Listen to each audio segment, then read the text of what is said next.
Di momen Hari Lingkungan Hidup Sedunia, pemerintah Kota Makassar melaunching iuran sampah gratis untuk masyarakat kurang mampu yang berlangsung di kawasan Car Free Day Jalan Jenderal Sudirman, Minggu 29 Juni.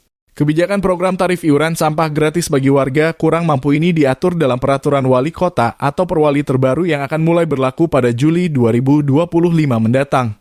Wali Kota Makassar, Munafri Arifuddin menjelaskan program iuran sampah gratis hanya menyasar masyarakat yang secara ekonomi benar-benar membutuhkan.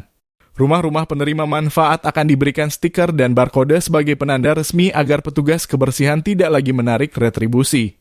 Program pembebasan iuran sampah gratis berlaku untuk rumah tangga dengan sambungan listrik 450 VA dan 900 VA. Ini kita lakukan kepada saudara-saudara kita yang butuh support untuk menambah kekuatan daya beli mereka. Ini harapannya, supaya ada substitusi dari pengeluaran uang itu, daripada membayar sampah, lebih bagus kita konversi untuk mereka membeli yang lain.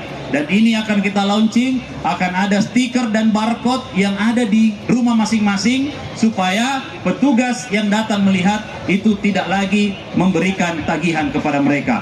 Pak Lurah, Pak Camat, tolong ini dicamkan baik-baik supaya bisa dilihat prosesnya secara nyata di tengah-tengah masyarakat. Standarnya yaitu di KWH listrik 450 sampai 900. Pada kesempatan tersebut, ia juga berjanji akan memberikan prioritas untuk Kecamatan Manggala. Selain warga berpenghasilan rendah di seluruh Kota Makassar, Kecamatan Manggala yang menjadi wilayah tempat pembuangan akhir juga akan mendapat perhatian khusus untuk menaikkan kuota sampai 900 rumah tangga miskin di daerah tersebut. Mulyadi, Fajar TV melaporkan. Terima kasih telah menonton. Jangan lupa subscribe, like, comment, and share. Saksikan terus informasi terbaru dengan menekan tombol lonceng hanya di channel Fajar TV.